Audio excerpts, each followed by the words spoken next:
Students, we're going to read a book today called A House is a House for Me. So get comfortable. It's written by Mary Ann Hoberman and illustrated by Betty Fraser.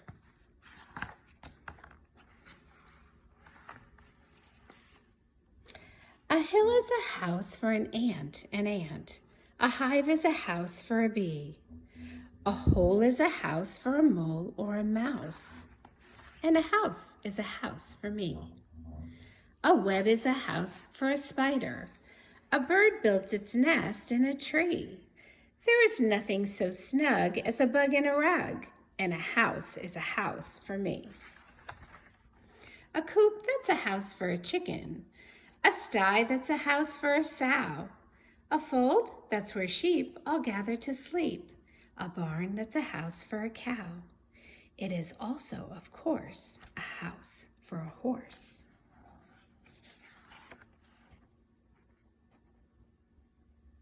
A kennel is a house for a dog. A dog is a house for a flea. But when a dog strays, a flea sometimes stays, and then it may move in on me. Houses for rabbits are hutches. A house for a mule is a shed. A castle's a house for a duchess. A bedbug beds down in a bed. Mosquitoes like mud holes or puddles. Whales need an ocean or sea. A fish or a snake may make do with a lake, but a house is a house for me. A shell is a dwelling for shellfish, for oysters and lobsters and clams.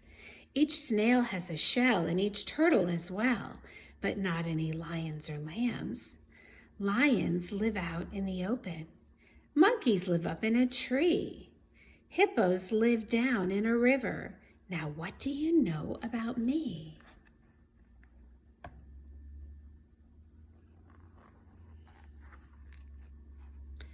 An igloo's a house for an Eskimo. A teepee's a house for a Cree. A pueblo's a house for a Hopi. And a wigwam may hold a Mohi. A garage is a house for a car or a truck. A hangar's a house for a plane. A dock or a slip is a house for a ship. And a terminal's house for a train.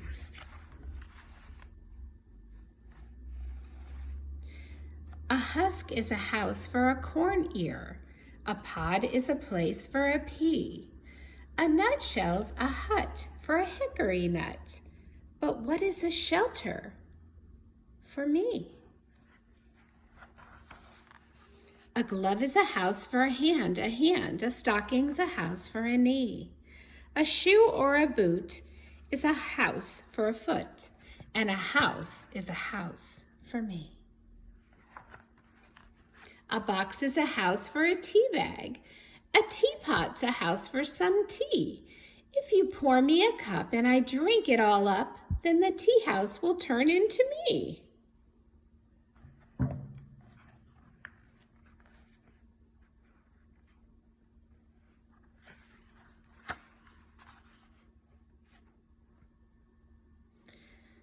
Cartons are houses for crackers. Castles are houses for kings. The more that I think about houses, the more things are houses for things.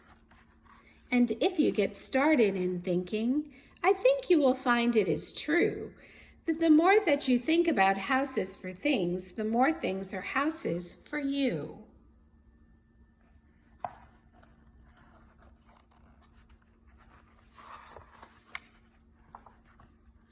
Barrels are houses for pickles, and bottles are houses for jam. A pot is a spot for potatoes. A sandwich is home for some ham.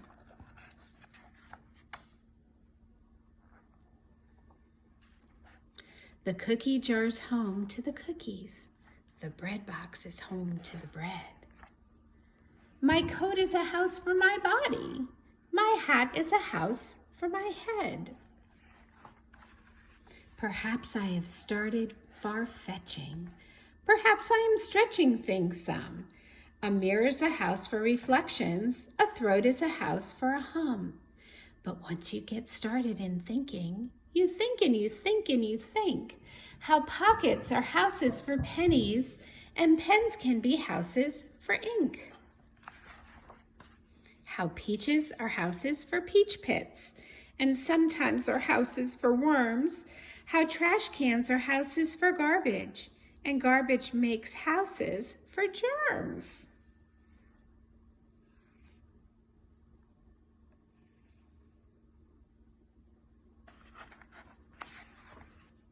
And envelopes, earmuffs and eggshells, and bathrobes and baskets and bins, and rag bags and rubbers and roasters, and tablecloths, toasters, and tins.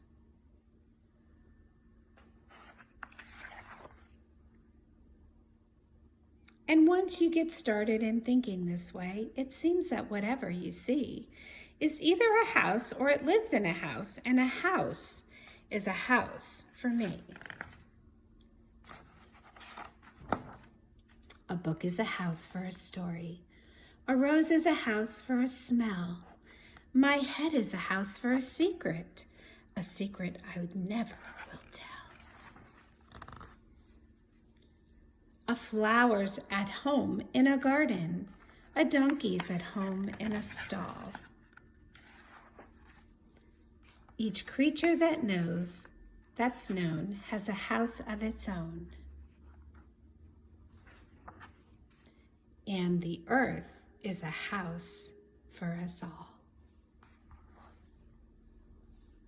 And that's the end of A House is a House for Me. Thank you for sharing it with me today.